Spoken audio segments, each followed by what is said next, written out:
You are now tuned in to the Project 365 experience.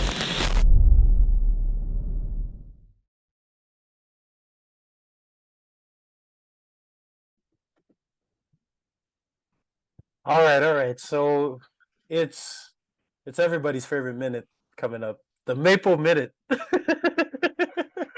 Well, That's awesome. where Josh is gonna join us. Josh is joining us to talk about this article that he wrote up. But Josh Millican, how you doing, my friend? Good, man. Appreciate you having me on, coach. Oh, Big fan, bro. Big fan of your videos. Big fan of your coaching style. hey, it's finally time we do some magic together. So Yeah. yeah, yeah. So you had this one article that you wrote, the top 10 big man, Yes, um, sir. unsigned, right? So, Yeah.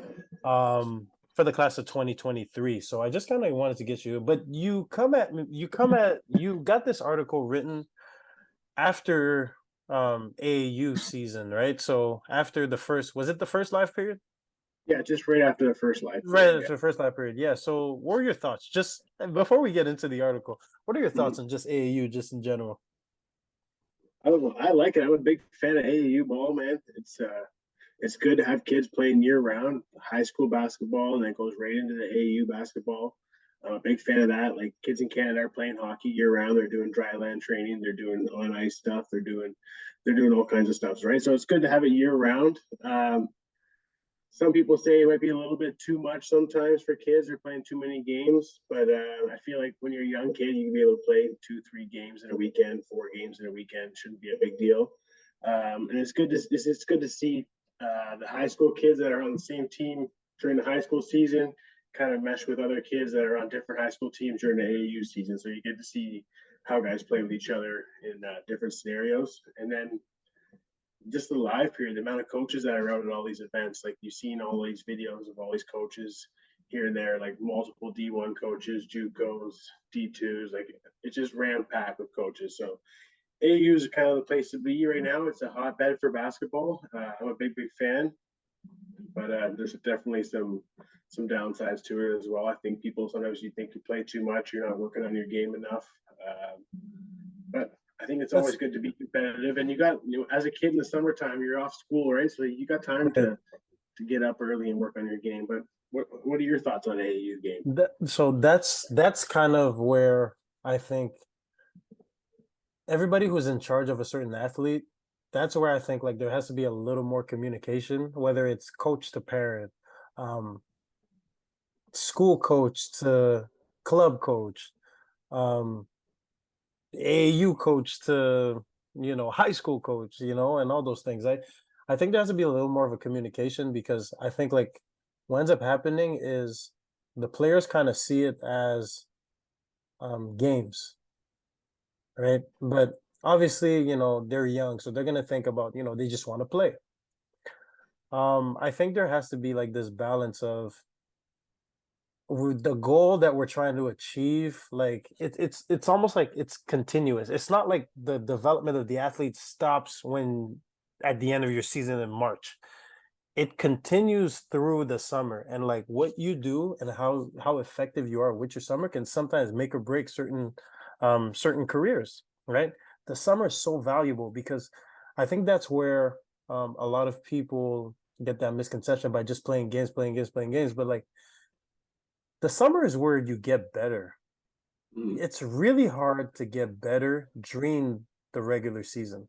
It's hard because you're going through the flow of the games, you're scouting, you're working on a lot of team stuff. You're not working on what you actually need, right? So I think that if you bring that team aspect and you go through it all year round, where athletes like some athletes, if they don't have the proper guidance, they might just not make the gains that they want to make. Mm-hmm. So that's kind of like where I'm thinking, like, if I'm sending a player to go play during the summer, I would definitely like to have a conversation with the coach and just ask them what's their role. Um, how many practices are you guys having, right? Because the ratio to practice to games, like to me, I'm a coach, right? So to me, it matters. Yeah, for sure it matters. It definitely matters. And Mhm. it's like you need time to develop, you need time to work on your game without a doubt. And communication is lacking on all levels. Like you as a coach know that, me as a scout, like it's hard to get players rosters and numbers to line up. Like Right. it's hard to get players heights and classes to line up. Like it's such an easy task, I feel, for coaches. I've been a coach before, just to get your roster together for your AAU program, for your high school program, and broadcast it out there for the masses. Like have that on your social networks, Right. have that everywhere for people to see, coaches to see. It's not just for scouts; it's for everyone to see. Like there's people watching at all times. They go on Yeah. Twitter and stuff like that. So those coaches are everywhere. So have your roster available, ready and stuff like that. But yeah, you're right. It's been a lot of it's been what I call a drop-in program, where it's like there's no loyalty anymore. When you and I were growing up, I played on one AU team for the summer. I played with the Brampton Warriors, and that's who I ran with the whole summer. I wasn't popping over here, popping over there. I might have changed from season to season, summer to summer, but not midsummer running with 3-4 squads. It's a whole different beast now, coach. You know that yourself, and teams like guys are running with 3-4 programs. Who's ever Yeah. playing that weekend, they're going. But if like I said, if you are off school in the end of June and you have 2 months and you are home and you're not working a summer job because you wanted to take this basketball thing seriously, you should be able to get up and get your reps in, get your shots in, get at least 500 shots in for fun. Get a workout in, get a couple meals into you. You know what I mean? Absolutely. And then go out and travel to Atlanta, or Philadelphia, or New York, for Syracuse, or Hoop Group, or EYBL, or whatever it may be. Like somewhere where you're going to get seen by coaches on the weekend. I don't see any problem with that. But I'm talking about like grade 10 through grade 12 post grad. You don't need to be doing that in the ninth grade. Like you said, grade 6, 7, 8, 9. Go just work on your game. Work on your game. Maybe go to a couple tournaments in the summer. One or two. I'm saying a couple, and I mean a couple. 1 or 2 tournaments, and then just kind of like work on your game. But when you're grade 10, 11, 12, those years go by so fast, coach. Yeah. And you know that yourself, and it's like you got to be able to get seen. If you can go somewhere where you can get seen, take that chance and go get seen, I think. And then take some time, stay up later, work on your game, get up early, work on your game. You only can get seen so many times. Like you're only going to be able to get eyes on you so many times. These live periods are so crucial. And I think like you're right. And I think like, so let me ask you this. Is it for younger players, let's say if I'm in grade 7, grade 8, grade 9, should I be worried about necessarily playing? If I'm not at the level that I want to get to, should I be worried about traveling to all these tournaments? No. To sit on the bench and pay money, and your parents pay for hotels and uniforms and everything is such a waste of your time. Like get good enough where the teams are looking at you and like you have a programs and you see what's the best fit for you. But I don't think you need to be traveling in the 6th, 7th, 8th. Work on the game. Yeah, like in the province, you know what I mean? Like for Ontario Cup or NPH Showcase League or Premier, like not Premier League, whatever, like the Hoop City or whatever, CYBL, all these kind of things. Sure, you can do them a couple of weekends here and there in the province. Do that kind of stuff. See how you measure up against your peers in the 6th grade and up, kind of thing. From grade like my son's 5 years old. I got him just dribbling the ball. I'm not even thinking about competitive basketball at all for I think probably 4 years down the road. Then I'll get him into maybe a team when he's 8, 9 years old. You know what I mean? Like it's you got to develop your skills. See if you even really like this game or not. And I also think sorry, I'm getting off topic here, but like I think when you're young, play 2 sports. Try to play a couple sports. Get in a couple different sports. Play basketball in the wintertime when the season is. Play soccer in the summer. Play baseball in the summer. Go play lacrosse. Go do something else in the summer, and just get different team skills, different hand-eye coordination skills, different skills. Yeah, and that's what I think. Those translate for sure. Yeah, no, so those translate. That's a real conversation. But the article that you wrote, and we were just talking about it off air. Top 10 big man. Big man. Yeah, bigs, you know. So the bigs / centers / big forwards or whatever you want to call them. I got my perspective on them, but like you tell me, why is the center position the position why you decided to make that article about. Well, I always say you can't teach size. That's just like you can't teach size. If someone's 6'8" plus 6'9", you can't teach that. You can teach a 5'10" guard to be like play like a 6'2" guard. You know what I mean? You can do that, make them play a little bit bigger, but you can't teach like a 6 foot or 7. I mean, it's a 7 footer. You know what I mean? Like you can't teach that stuff. So and coaches are always asking about who's the Mm-hmm. best forward. I need a big man. I need a guy that can rebound. I saw your Twitter thread the other day or yesterday. Mm-hmm. Rebounding is a skill. I've always loved like guys that go out there and want to rebound. Like Mm-hmm. I just find that coaches are always asking about bigs. So I just figured I'd throw a little blog post together, put it out there for anyone to see, kids to Mm-hmm. see, like just kind of from what I've watched this season. I've watched a fair bit of basketball this season. So thought I'd throw it together. And Yeah. there's been a lot of like it was kind of right after the David Simon Royal Yep. Crown there when he Yep. signed to San Diego. Yeah. Like so I was That's kind gonna of be like a steal. yeah, That's that gonna is be a a steal. That's because it's gonna be a steal for them. and I'm then surprised. I'm surprised a lot of people were kind of holding off on him, because like, yeah, I had to prepare and scout against him, and just the impact that he has on the game.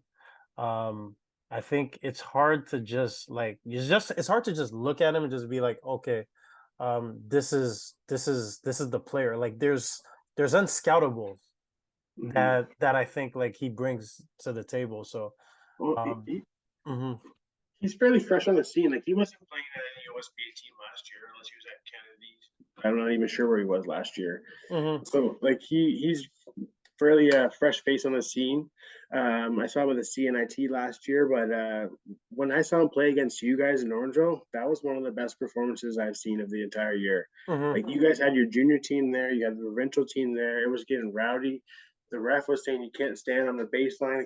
People were swarming the baseline. Yeah, Jesse that was was saying, a game. let him stand there, let him stand there. It was getting rowdy, and it's like he had like blinders on and like earplugs in. Like he was not phased by anything, but then he was like catching lobs. And I'm sorry to do this. Like I know this is a Do it, rough game. I do mean, it, like do it. We're it's like talking he about was. bigs. Do it. Yeah, it was an amazing performance. One of the best performances I've seen from a big in a long time.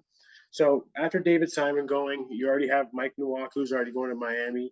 Brady McVicker recently went to Coastal Carolina. You have Colin Mulholland going to Chattanooga. Thomas Endong on a NBA academy there. He's going to Oklahoma State. So you have a lot of good bigs off the board. And then one of my personal favorite bigs, I think doesn't get enough attention, is Jacob Anchek out of CTA West. I think he's just Mhm. like a man amongst boys. They said that in the article. He's just a freak of nature. He's built like Rob Gronkowski. Like he just like Yeah. he's a great leader in the locker room, just a great guy. So like I think that I wanted to kind of lead off with that.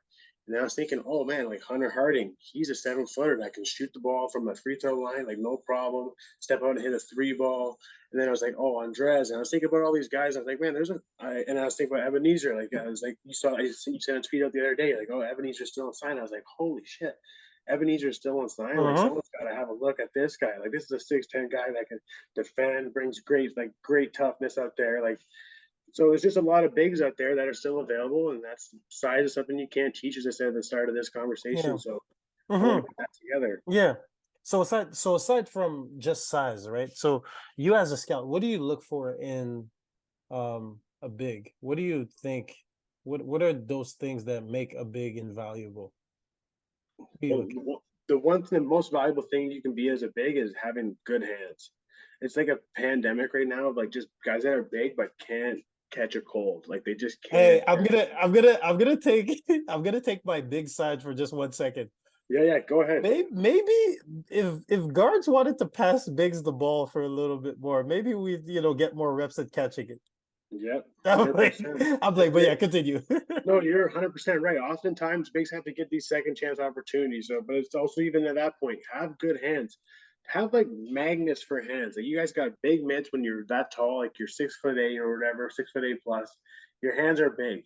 And like you can be like just standing outside your house, throwing two tennis balls off the wall, picking bricks at the wall, and just putting a spot on it, throwing it back and forth, crossing over hands. You can work on your hand-eye coordination. And every time I talk to a Division One coach or any coach at all, realistically, they just say they need some guys that can catch the ball, big man that can catch the ball, got good hands Hmm. inside. If the Hmm. pass gets thrown to him, if a guard comes through and zips a no look at you, are your hands ready? Are you ready to catch the ball? Can you fight out of can you pull the ball out of a defender and like get a rebound? You know what I mean? Like have good hands. Mm-hmm. That thing's first. Size is obviously the big thing. So like, oh, you're already big, so that's what we're talking about bigs. But hands and then toughness, and then just ability to get up and down the court. Like are you slow? Like, are you just like a big guy that's just slow? Like I want like you can't be an O lineman. You know what I mean? You got to be a tight end.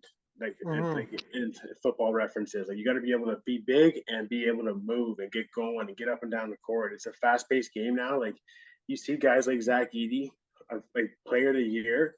When they're talking about him, he's going in maybe in the second round. He might go in the second round. That blows my mind. Like it's just like in 2003, he would have been a first overall pick. And it's like now the big is just it's gone. It's a dying role. Maybe it's a dying art. But like you said, like rebounding pays the bills. Like you said, Kevin Looney. I always reference a guy, Paul Millsap. Paul Millsap made a ton of money off of just being a tough guy that can rebound.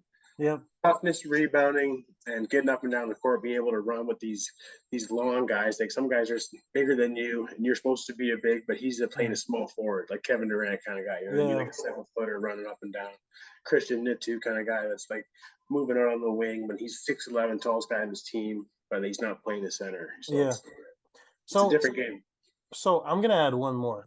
Okay, I think the two most valuable, and this is something that I want listeners and just people in general, two most important roles on a team, in my opinion, is the point guard and the center. Okay, two most important roles.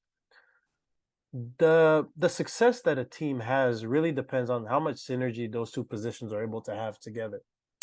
Okay. So I think a lot of the times what happens is because as a center, something that's very underlooked, we tell our point guards to be very vocal. If you can have a center that is very vocal, right?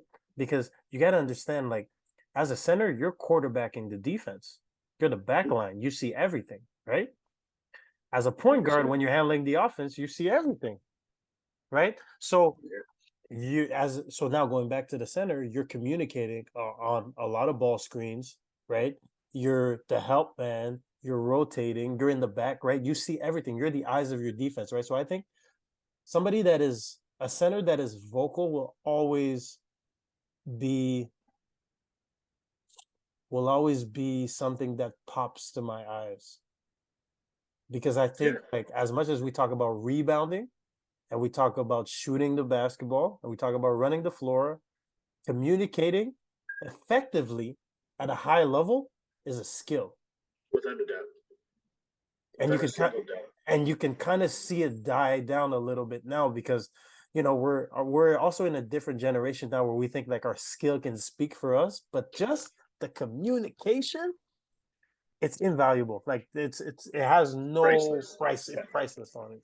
Yeah. So without a doubt, I'm 100% with you. And I was kind of more speaking towards just bigs. I think communication is one of the main things you look for. How the guy acts on the bench. He gets subbed out. Is he pouting? Is he communicating well on the bench? Body language. Yeah. Talking to the next big man up. Like all those things matter. So let me tell you this. Sorry to cut you off. Let me tell you this. So you ever notice how, and that's the one thing where it's like, when they say, in Spider-Man, with great power comes great responsibility. Yeah. But when you're a big man, you already have all that size. So with that comes a lot of responsibility for you to work on your skill set, work on your, all those little things that will make you a great basketball player. I think that the biggest thing it's easy. Like when I see with great power comes great responsibility, it means that when things go bad, right? And like you were just talking about body language, when a 7-footer has bad body language, it shows. You can't hide it. You know what I'm saying? Yeah. So again, like you got to be responsible for, it's a gift. But again, same way as shooting, same way as your size, same way as your athleticism. It's your gift, right? But if you don't work on your gift, you're gonna lose your gift.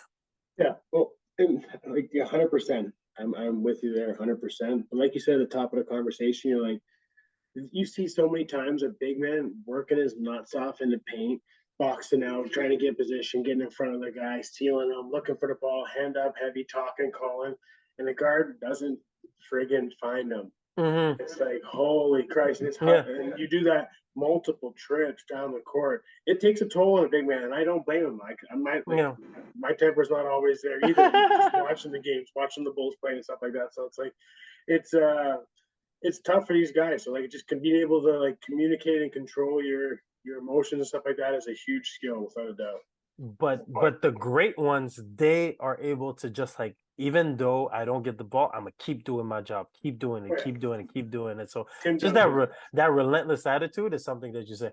I really like this article, and like appreciate that. You went in. What I found very interesting in it is you kind of like had the top tier, and then you kind of had the second tier, right? Yeah, I try to break it a little bit. Yeah, just breaking down into two tiers, which I found is very interesting, because when I was looking at that second tier, there's a lot of solid potential guys in there. Oh, there's a lot of good guys in that tier. And like, you could easily, if you told me, hey, I think this, these guys are in the top tier and these guys are in the bottom tier, I would be like, could be right. I'm not, like, these aren't like set in stone or anything like that. It's just my quick opinion on it from what I've seen. I haven't seen much of a guy like Declan Cutler out of UPlay at Western Alliance. I haven't seen much of him until the past two EYBL sessions, and I've been a big fan. So he could easily move up to another tier. But like from the guys that are committed, and then there's the next tier down. I think Jacob Anchek's in a tier like of his, like not of his own, like Hunter Hard. There's a lot of guys that are there, man. Like there's a lot of good bigs left. But yeah, I wanted to break it up into two tiers just in that article. Yeah, it was a really, really good read. I want everybody, please go and look. Where can they find this article? And where can they find you on Instagram? You can find me on Instagram. You can type in Josh Millican or just the Maple Minute, all one word, the Maple Minute. Same thing on Twitter. Yeah, you can find an article there. You can find a link in my bio on Instagram. You can find it on Twitter. I'm posting stuff all the time. I'm constantly out watching games. So I'm a big basketball fan, trying to spread the word of Canadian basketball, and that's it. Oh yeah. Doing a great job at it too. So Josh, thank you so much. Thank you so much, my friend, and we'll definitely we'll chop it up soon. Appreciate you. Take it easy, man.